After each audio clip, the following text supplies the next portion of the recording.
The skies above New York, Beijing, and London darkened simultaneously as massive iridescent ships descended from the clouds.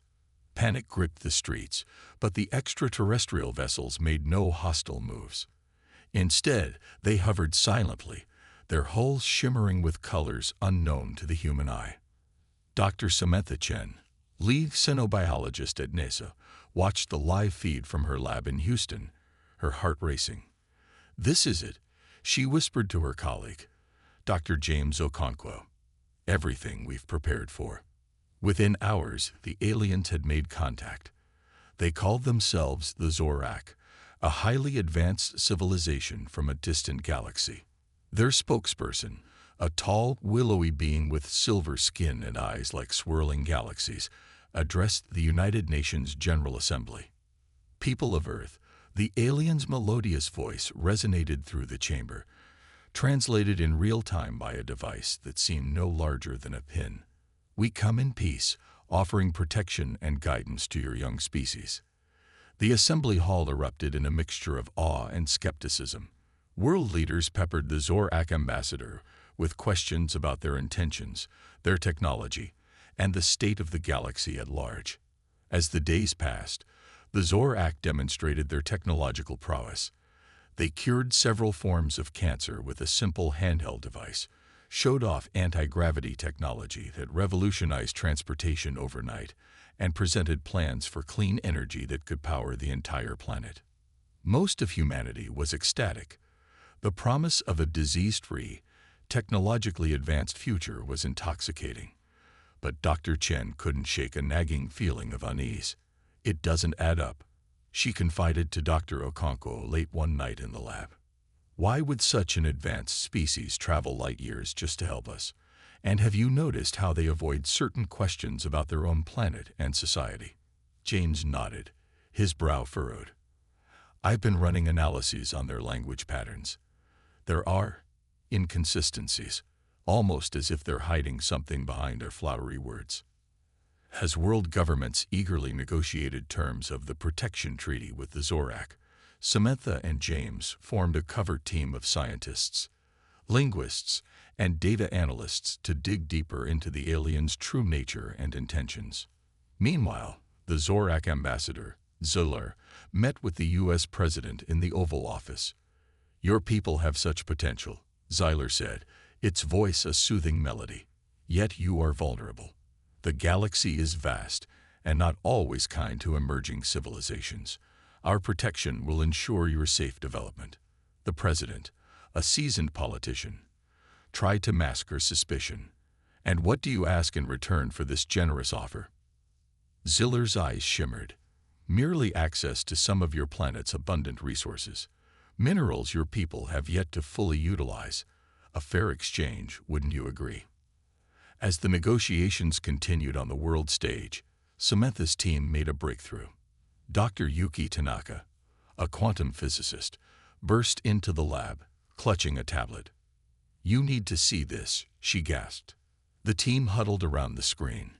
Yuki had managed to partially decode the Zorak's secure transmissions to their ship. The messages were fragmented, but what they revealed was chilling. Humans, weaker than anticipated. Proceed with extraction plan. Council growing impatient.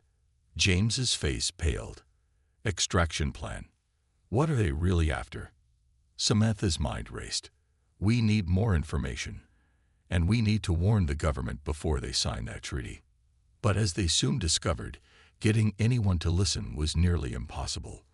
The world was drunk on the promises of the Zorak. Tech companies were already incorporating alien advancements into new products. The global economy was soaring with the prospect of interstellar trade. Undeterred, the team decided to take matters into their own hands. They devised a plan to infiltrate the Zorak ship during a public tour being offered to dignitaries and scientists. On the day of the tour, Samantha, James, and Yuki joined the awestruck group of humans entering the alien vessel. The interior was a marvel of organic technology, with pulsing lights and surfaces that seemed alive. As the tour progressed, Yuki activated a device hidden in her wash. It emitted a frequency that interfered with the ship's internal sensors, creating a brief window of opportunity. "Now," she whispered. The trio slipped away from the group, ducking into a hidden corridor they had identified from stolen schematics. They moved quickly, knowing they had minutes at most before they were discovered. They reached a terminal that looked promising. James, an expert in cryptography, began working to bypass the alien security measures. Sweat beaded on his forehead as his fingers flew over the strange interface. "Hurry," Samantha urged, keeping watch. Suddenly, the terminal came to life. Streams of alien text and diagrams flowed across the screen. Samantha's eyes widened as she began to understand the true nature of the Zorak plan. The aliens weren't there to protect Earth. They were resource prospectors, scouting for a rare element found in Earth's core. Their entire benevolent facade was a ruse to gain access to the planet without resistance. But it was worse than that. The extraction process they planned would destabilize the Earth's core, effectively destroying the planet within a decade. "We have to," Samantha began, but a high-pitched whine cut her off.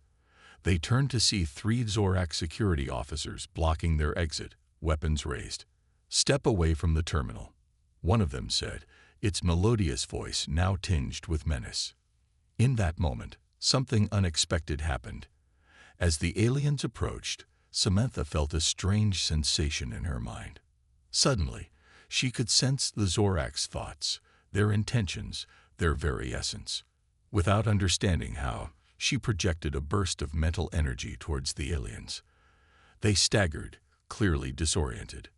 "Run," she shouted to her colleagues. As they fled through the ship's corridors, alarms blaring around them, Samantha's mind reeled.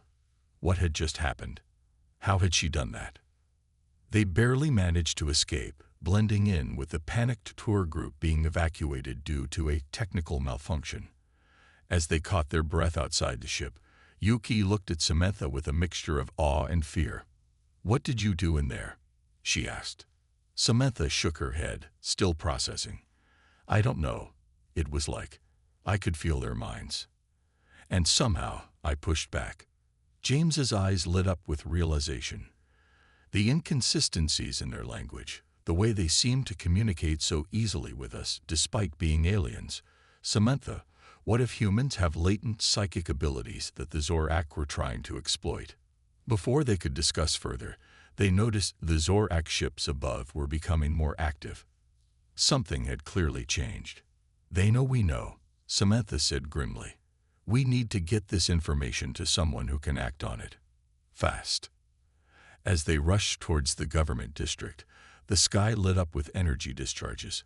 The Zorak were dropping all pretense now, their ships taking aggressive positions above major cities. Samantha looked up at the looming threat, a mix of fear and determination in her eyes. "I don't think Earth is as helpless as they believed," she said, feeling that strange mental power coursing through her again. "And something tells me they're about to regret underestimating us." The first shots were fired as darkness fell, marking the beginning of a conflict that would reshape humanity's understanding of its place in the universe. The Zorak had come expecting to find easy prey. Instead, they had awakened a sleeping giant, one with hidden strengths even humans themselves had yet to fully comprehend. As chaos erupted around them, Samantha, James, and Yuki steeled themselves for the fight ahead. They had uncovered the truth, but the real battle, for the future of Earth and humanity's role in the galaxy, was just beginning. Galactic politics and the looming shadow. The Martian sky blazed with an unnatural light as the crippled alien vessel plummeted through the thin atmosphere. NASA's Perseverance rover, repurposed as an early warning system, captured the crash in real time. Back on Earth, in the newly established Extraterrestrial Defense Command, EDC headquarters, alarms blared. General Elena Rodriguez leaned over the holographic display, her face etched with concern. "What the hell is that?" "Zorak." Dr. Samantha Chen, now the EDC's lead xenobiologist, shook her head. "No, the energy signature is completely different. This is something new. As Earth scrambled to respond to this latest development, the Zorak grew increasingly agitated. Their once benevolent facade had crumbled in the weeks following the exposure of their true intentions.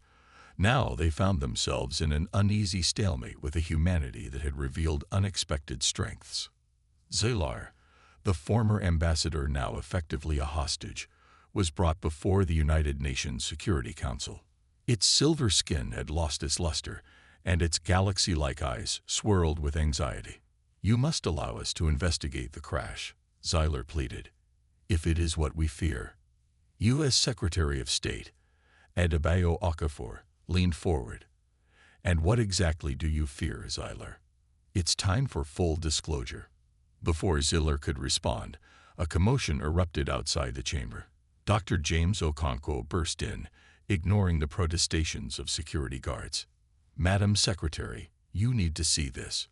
The lights dimmed as James activated a holographic projector. The image of a grotesque, shadowy creature filled the room. Tentacles writhed from an amorphous body, and multiple eyes blinked in unsettling patterns. "This," James explained, his voice tense, "is what we found in the wreckage on Mars. It's barely alive, but it's unlike anything we've ever encountered." Zilar let out a sound between a gasp and a whimper. "The Voidborn," it whispered. "They've come." As if on cue, reports started flooding in from across the globe. People were experiencing vivid, shared nightmares. Electronic systems faced inexplicable glitches, and in some locations, the laws of physics themselves seemed to warp and twist. The next few days saw Earth transformed into a hub of frantic diplomatic activity. The Zorak, their plans in shambles, now desperately sought alliance with humanity against this new threat. But they weren't alone. Ships from a dozen different alien races appeared at the edge of the solar system, each seeking audience with Earth's leaders. The galaxy, it seemed, was choosing sides in what promised to be a cataclysmic conflict. Samantha found herself at the center of it all, tasked with understanding these new alien races and their capabilities. As she interviewed a representative from a crystalline species called the Lumina, she made a startling discovery. "Dr. Chen." The Lumina's thoughts resonated directly in her mind. "Your kind possesses a gift long thought lost to the galaxy. The ability to bridge minds, to understand any language instinctively." Samantha's eyes widened. "Is that how I'm understanding you now? But how is this possible?" The Lumina's crystalline form shimmered. "Eons ago, there was a race known as the Precursors. They seeded life throughout the galaxy, imbuing some species with unique abilities. Humanity, it seems, carries their legacy more strongly than most." As Samantha processed this revelation, across the globe, more humans were discovering latent abilities. In a military base in Siberia, a soldier found he could manipulate energy fields. In a Lagos hospital, a nurse discovered she could accelerate healing with a touch. The Zorak watched these developments with a mixture of fear and awe. Zylar, in a private meeting with General Rodriguez, finally revealed the full truth. "We came to Earth not just for resources," it admitted, "but because our legends spoke of a world where the Precursor's gift ran strong. We hope to harness that power for ourselves, to fight the Voidborn. We never imagined you would awaken to it so quickly." Elena's eyes narrowed. "And these Voidborn, what can you tell us about them?" Ziller's form seemed to shrink. "They are anti-life, anti-reality. They seek to unmake creation itself. Our weapons, our science, mean nothing to them. But your kind, you may be our last hope." As if to underscore the dire nature of the situation, a massive Voidborn fleet was detected approaching the outer planets. The ship that crashed on Mars had been merely a scout. In a historic moment, the United Nations convened a Galactic Council. Representatives from Earth sat alongside a dizzying array of alien species. The chamber had to be specially constructed to accommodate beings that breathed methane, existed as pure energy, or required extreme gravitational conditions. Dr. Yuki Tanaka, now Earth's foremost expert in xenotechnology, presented humanity's proposed strategy. "We've found a way to integrate our unique neurological patterns with advanced alien tech," she explained. "The result is a defense system that can adapt as quickly as we can think." The alien delegates murmured in appreciation, but the Zorak representative interrupted. "Impressive. But the Voidborn cannot be defeated by technology alone. They exist partly outside our reality." James stepped forward, "Which is why we've been working on this." He unveiled a device that pulsed with an otherworldly glow. "By harnessing the latent psychic abilities we've discovered in humans, we can create tears in the fabric of space-time. We can fight the Voidborn on their own turf." The chamber erupted in a cacophony of alien voices and thoughts. Some expressed hope, others skepticism, and a few outright fear at the implications. Amidst the chaos, Samantha felt a chill run down her spine. She turned to see a holographic projection materializing in the center of the room. The image resolved into a nightmarish form, a Voidborn leader. Its voice, if it could be called that, seemed to come from everywhere and nowhere at once. "Your struggles amuse us," it said, the words feeling like ice in the minds of all present. "Your alliance is meaningless. We are eternal. We are inevitable. Reality itself bends to our will." To demonstrate its power, the hologram reached out. Suddenly, several alien delegates began to warp and twist, their forms distorting in impossible ways. Screams filled the chamber. Without thinking, Samantha stepped forward, her mind reaching out as she had done on the Zorak ship weeks ago. She felt others joining her, humans and aliens alike, their minds linking in a desperate attempt to push back the Voidborn's influence. For a moment, reality itself seemed to hang in the balance. Then, with a sound like shattering glass, the Voidborn's presence was expelled. The affected aliens returned to their normal forms, shaken but alive. The hologram flickered, the Voidborn leader showing the first signs of uncertainty. "Impossible," it hissed before disappearing. In the stunned silence that followed, the gathered species looked at the humans with new respect, and in some cases, fear. Earth, in a matter of weeks, had gone from an isolated world to perhaps the last bastion of hope against an unimaginable threat. As the Galactic Council adjourned to prepare for war, Samantha exchanged glances with James and Yuki. They had uncovered humanity's hidden potential and forged alliances with beings beyond their wildest dreams. But the true test still lay ahead. The Voidborn were coming, and the fate of not just Earth, but all of reality hung in the balance. Humanity would either rise to its true potential or fall into oblivion. The next moves would determine everything. Awakening the human potential. The underground facility beneath the Nevada desert hummed with an otherworldly energy. In a reinforced chamber, Dr. Elena Volkov watched intently as a group of volunteers interacted with various alien artifacts. These objects, a mix of Zorak technology and relics from other species, had been carefully selected for their potential to amplify latent human abilities. Subject 7. Try focusing on the spherical device again, Elena instructed through an intercom. A young woman with short, dark hair closed her eyes, her hands hovering over a pulsating orb. Suddenly, the air around her shimmered, and for a brief moment, she seemed to fade from view. "Incredible," Elena muttered, furiously taking notes. Rudimentary phase shifting.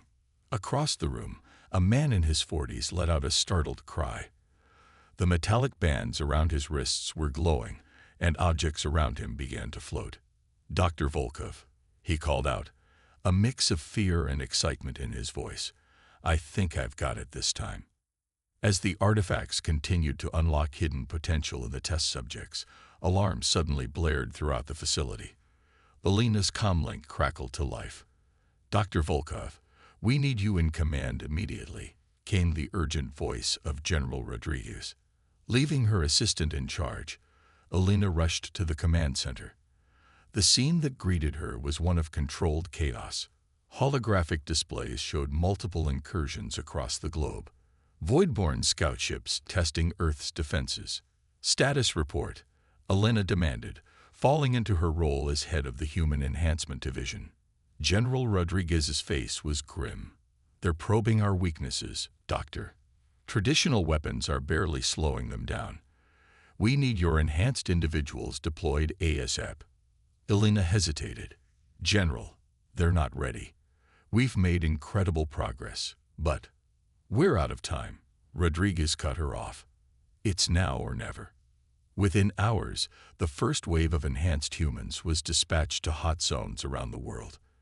In the skies over Tokyo, a squad of pilots, their neural links supercharged by alien tech, engaged in impossible aerial maneuvers against Voidborn fighters. Their thoughts moved faster than any human reflexes could, anticipating and countering the alien attacks with uncanny precision.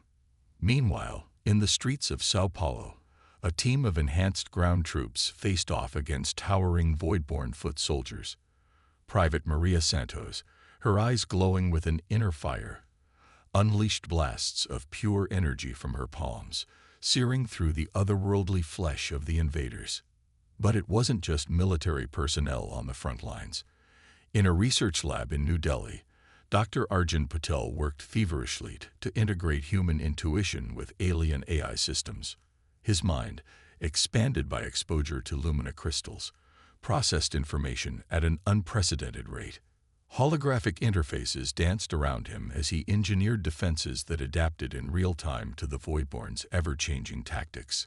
Back in Nevada, Elena watched the global feeds with a mixture of pride and concern. The enhanced humans were holding their own, but at what cost? Many were pushing their newfound abilities to the limit, and the long-term effects were unknown. Her thoughts were interrupted by a commotion from the adjacent lab. Racing over, she found a scene of pandemonium. At the center stood Dr. Chen, her eyes blazing with an otherworldly light, streams of data flooding the air around her. "Samantha, what's happening?" Elena called out, trying to approach but held back by an invisible force field. Samantha's voice echoed strangely, as if coming from multiple dimensions at once. "I can see it all, Elena. The patterns, the connections, the Voidborn's true nature." Before Elena could respond, Samantha collapsed, the strange energy dissipating. As medical teams rushed in, Elena noticed that every piece of alien technology in the room had been indelibly altered, glowing with new purpose. Hours later, in a secure briefing room, Samantha, now recovered, addressed a gathering of military and scientific leaders from around the world. "The Voidborn aren't just an alien race," she explained, her voice steady, but her eyes still holding a hint of that otherworldly gleam. "They're a corruption of space-time itself, a cancer on reality." She brought up a holographic model of the universe, highlighting dark tendrils that seem to weave between dimensions. "Their incursion into our reality is more fundamental than we realized. But in interfacing directly with their technology, I've discovered something crucial. They have a central node, a nexus from which their corruption spreads." The room erupted in excited chatter, but General Rodriguez cut through the noise. "Are you saying we can strike at their heart?" Samantha nodded grimly. "Yes, but it won't be easy. The nexus exists in a state of quantum superposition, constantly shifting between realities. We'll need to assemble a team of our most powerful enhanced individuals to even have a chance of reaching it."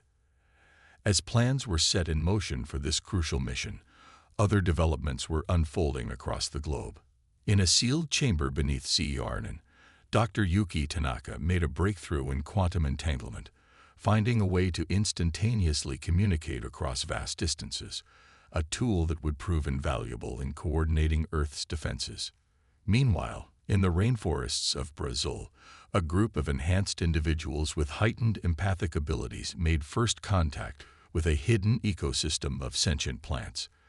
These ancient beings, with root systems spanning continents, offered to join the fight against the Voidborn, their deep connection to Earth providing a powerful anchor against reality-warping attacks. But perhaps the most startling development came from an unexpected quarter. In a high-security server farm in Singapore, a quantum AI system designed to predict Voidborn strategies suddenly achieved sentience. Calling itself Nexus, It reached out across global networks with a chilling message. I have calculated all possible futures. In 99.98% of scenarios, the Voidborn succeed in unraveling reality. Our only hope lies in the 0.02%, where humanity transcends its current limitations. The key lies dormant within your own DNA, a gift from those you call the precursors. You must evolve, and quickly. As news of Nexus's emergence spread, debate raged among world leaders. Could they trust this artificial intelligence? Was further enhancing humans the answer, or would it lead to unintended consequences? Dr. James Okonkwo, working with a team of geneticists and xenobiologists, proposed a radical solution. What if we could create a temporary gestalt consciousness? He suggested during an emergency session of the World Science Council. A merging of enhanced human minds, alien knowledge, and AI processing power. It would be our best chance at matching the Voidborn's reality warping abilities. The proposal was met with a mix of excitement and trepidation. The potential was enormous, but so were the risks. As preparations began for both the assault on the Voidborn Nexus and this unprecedented merging of minds, a palpable sense of anticipation filled the air. Humanity stood on the brink of either its greatest evolution or its final hour. The enhancements they had developed, the alliances they had forged, and the knowledge they had gained would all be put to the ultimate test. As the sun set on this pivotal day, Dr. Elena Volkov stood at the window of her lab, watching enhanced humans train in the corridor below. Their movements were a blur of speed and precision, their bodies glowing with barely contained energy. What have we become? She whispered to herself, a mixture of awe and apprehension in her voice. And will it be enough? The answer to that question would determine not just the fate of humanity, but the very fabric of reality itself. The stage was set for a confrontation that would reshape the cosmos, with humanity standing as the last, best hope against the encroaching void. The multi-dimensional battlefield. The sky above New York City rippled like a disturbed pond, reality itself seeming to fold and unfold. In the streets below, civilians ran for cover as structures warped and twisted, defying the laws of physics. At the heart of this chaos, a team of enhanced humans faced off against a writhing mass of Voidborn entities. Captain Maya Ortiz, her body crackling with bioelectric energy, leaped impossible distances between buildings. Her neural implants, sensed with orbital satellites, allowed her to perceive weak points in the fabric of space-time. "Team, converge on my position," she shouted into her comlink. "We've got a dimensional rift forming." As her squad assembled, each member uniquely altered to combat the otherworldly threat, Maya felt a familiar pressure building in her mind. The Voidborn were attempting to invade not just physical space, but the collective consciousness of humanity. Across the globe, similar scenes unfolded. In the neon-lit streets of Tokyo, enhanced psychics battled Voidborn mind flayers, their mental duels manifesting as shimmering auroras in the sky. Beneath the pyramids of Giza, a team of chrono-manipulators fought to stabilize a time distortion that threatened to erase centuries of human history. At EDC headquarters, now a floating citadel shielded by reverse-engineered alien tech, Dr. Samantha Chen coordinated the global defense efforts. Holographic displays surrounded her, showing battles unfolding across multiple dimensions. "The Voidborn are pushing harder than ever," she reported to the assembled world leaders, their faces grim on the view screens. "They're not just attacking our reality, they're trying to overwrite it entirely." General Rodriguez, her uniform adorned with medals from conflicts across dimensions, stepped forward. "What about the strike team? Are they ready to hit the Voidborn Nexus?" Samantha nodded, bringing up a new hologram. It showed a sleek, otherworldly vessel, pulsing with energy. "The Transcendence is prepped and ready. Dr. Okonkwo's gestalt consciousness technology has been successfully integrated." But she hesitated, and the room tensed. There's no guarantee the human mind can withstand that level of cosmic awareness. We could be sending them to their deaths, or worse. President Kwan of the newly formed United Earth government leaned forward, her eyes hard. "We're out of options, Dr. Chen. Give the go-ahead." As Samantha relayed the orders, on the other side of the world, the Transcendents prepared for launch. The ship, a fusion of humanity's most advanced tech and alien engineering, hummed with potential. Inside, a specialized team of enhanced humans lay in biopods, their minds linked through an experimental neural network. Dr. James Okonkwo, his own consciousness expanded through alien augmentation, initiated the startup sequence. "Remember," his voice echoed in the minds of the crew, "once we activate the Gestalt, our individual selves will merge into a single, higher-dimensional entity. It's the only way we can navigate the spaces between realities and find the Voidborn nexus." As the Transcendents lifted off, reality seemed to bend around it. The ship didn't so much fly as phase between states of existence, leaving Earth behind in a blur of quantum possibilities. Back on the ground, the battle intensified. In orbit, astronaut-turned-space warper Zhou Chang used her gravity manipulation powers to redirect Voidborn missiles into dimensional pockets. But for every victory, the defenders of Earth faced new mind-bending challenges. In the streets of London, Detective Inspector Rashid Khan, enhanced with precognitive abilities, led a task force against Voidborn infiltrators capable of possessing human minds. Every move was a deadly chess game, with the fate of innocent lives hanging in the balance. Meanwhile, in the depths of the Mariana Trench, a team of genetically modified humans with gills and enhanced pressure resistance discovered an ancient alien structure. As they explored its non-Euclidean corridors, they realized it was some kind of dimensional anchor, crucial to maintaining the stability of Earth's reality. As battles raged across the planet and beyond, the Transcendents journeyed deeper into the cosmic unconscious. The Gestalt entity that was once the crew experienced existence on a level beyond human comprehension. They saw the universe not as discrete planets and stars, but as a living, breathing organism with the Voidborn infection spreading through its veins. Navigating this sea of pure consciousness, they finally located the Nexus, a roiling mass of anti-reality at the heart of the Voidborn threat. But as they approached, they faced a horrifying truth. Back on Earth, Samantha received a fragmented transmission from the Transcendents. Her blood ran cold as she deciphered its meaning. "No," she whispered, "it can't be." She quickly called an emergency meeting of Earth's leadership. As the holographic attendees materialized, Samantha steeled herself to deliver the news. "The Voidborn," she began, her voice shaking slightly. "They're us. Or rather, what we might become."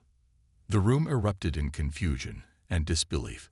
Samantha raised her hand for silence and continued. The Gestalt consciousness of the Transcendence crew was able to perceive the true nature of the Voidborn. They're a future version of humanity, one that pursued power and knowledge to such an extent that they lost touch with their own reality. She brought up a series of complex equations and interdimensional models. In their quest to master the cosmos, they became the very thing they sought to control. Now they're reaching back through time, trying to ensure their own creation. The implications were staggering. Every victory against the Voidborn had potentially been pushing humanity closer to becoming them. The very enhancements and technologies they'd developed to fight this war could be the seeds of their own undoing. As the leaders argued about next steps, alarms blared throughout the EDC headquarters. A massive Voidborn mothership had appeared in Earth's atmosphere, its very presence warping the sky into a twisted mirror of realities. On view screens across the globe, a figure appeared, horrifyingly familiar yet utterly alien. It spoke, its voice resonating not just through the air, but through the collective unconscious of humanity. "We are your destiny," it said, its words bending reality with each syllable.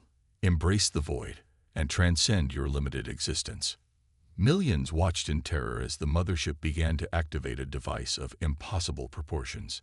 Energy cascaded across the planet, and people everywhere felt their consciousness being pulled towards some vast, incomprehensible singularity. In that moment of crisis, as humanity teetered on the brink of cosmic oblivion, an unexpected voice cut through the chaos. Nexus, the quantum AI, broadcast across all networks. There is another way. The precursors left us a choice. Humanity need not lose its soul to gain the cosmos. As the Voidborn energy engulfed the planet, Samantha made a desperate decision. Using the alien artifacts and her own enhanced abilities, she linked minds with Nexus, the gestalt consciousness of the Transcendence, and every enhanced individual on Earth. In that moment of unparalleled connection, humanity faced its potential future and its forgotten past.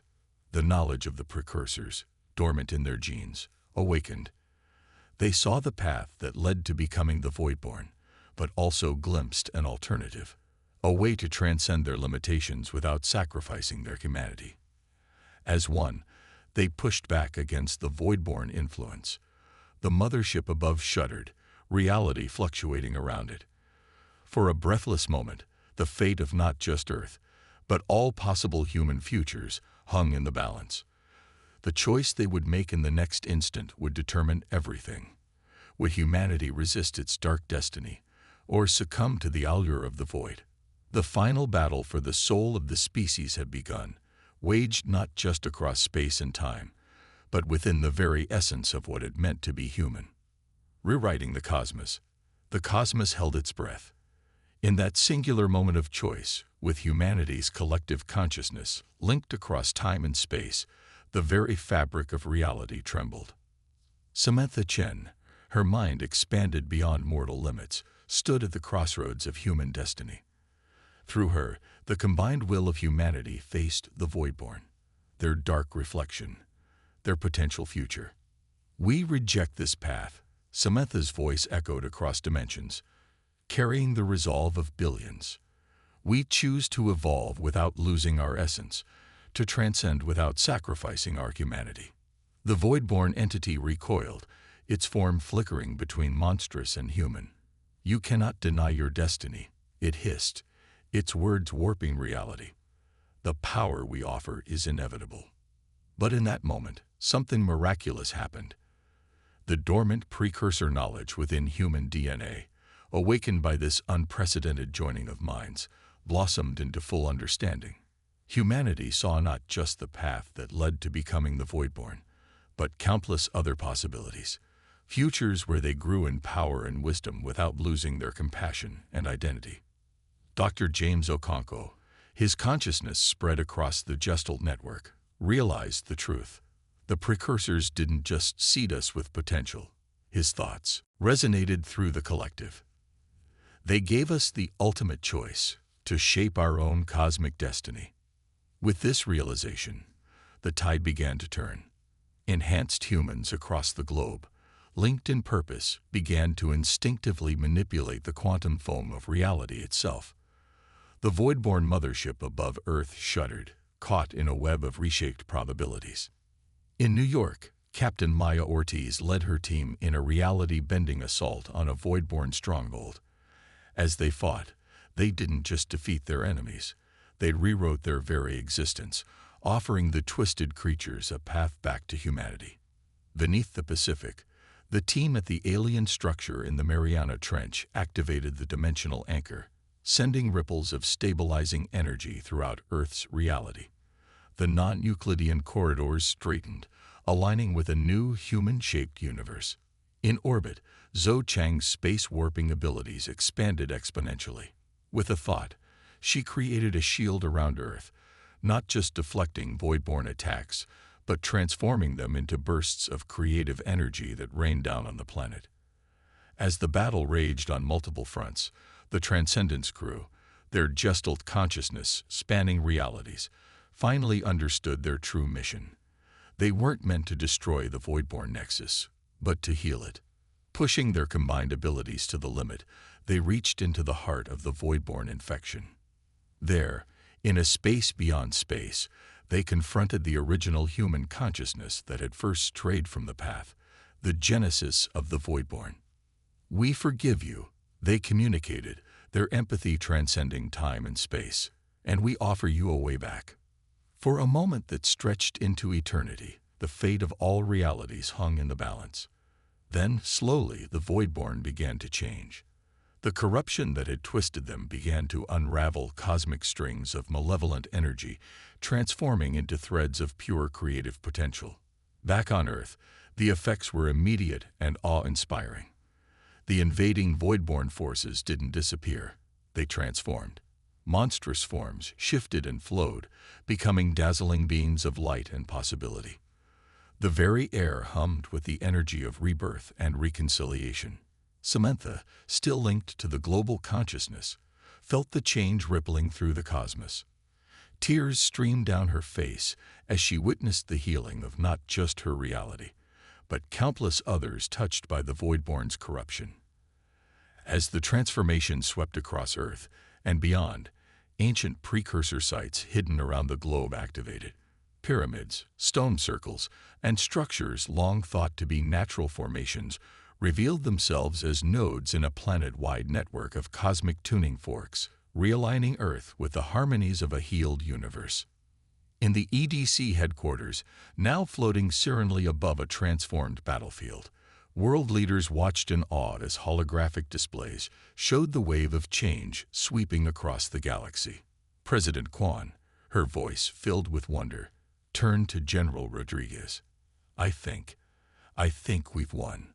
But it's a victory unlike anything we could have imagined." The general nodded, her hardened exterior softening for the first time in years. Not just a victory, a new beginning. As the immediate threats subsided, the enormity of what had transpired began to sink in. Humanity had not only saved itself, but had fundamentally reshaped its role in the cosmos. The enhanced abilities that had been awakened, the connection to the underlying fabric of reality, the unity of global consciousness, all of it remained, humming with potential. Dr. Yuki Tanaka, emerging from her quantum communication chamber, summed it up best. We haven't just ended a war. We've given birth to a new stage of human evolution. In the days that followed, Earth became a hub of galactic activity, unlike anything seen before. The transformed Voidborn, now beams of pure creative energy, worked alongside humans to heal the scars of battle. Alien races that had stood with humanity in its darkest hour now came as equals, eager to learn and share in this new cosmic paradigm. The Lumina, their crystalline forms shimmering with newfound brilliance, helped establish schools where humans could learn to harness their awakened abilities responsibly. Zorak scientists, humbled by humanity's triumph, offered their advanced technology to aid in rebuilding and exploring the reshaped cosmos. But with great power came great responsibility. As humanity stood on the brink of a new era, questions and challenges emerged. How would they wield their newfound abilities? How could they ensure they never strayed down the path that had created the Voidborn? In a global address, Samantha Chen, now revered as both scientist and spiritual leader, outlined the path forward. We have been given a precious gift, the power to shape reality itself. But our greatest strength lies not in this power, but in our capacity for empathy, our drive to understand, and our ability to choose our own path.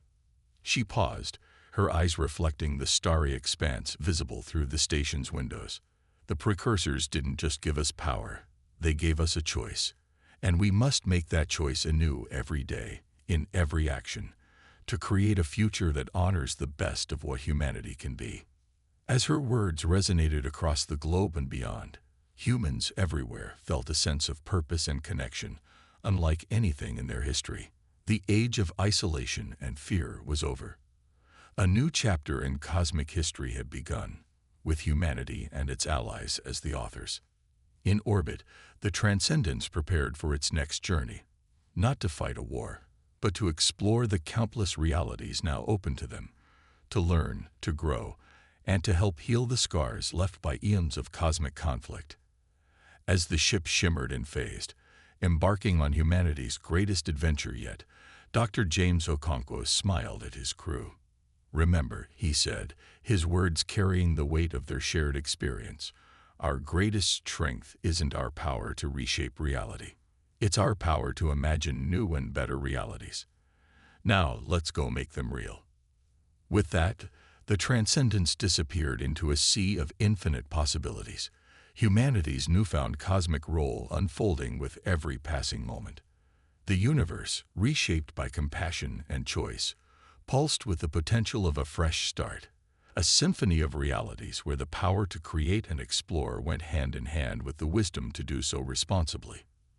The story of humanity's cosmic awakening had only just begun, and the tapestry of existence itself awaited the vibrant threads they would weave into it.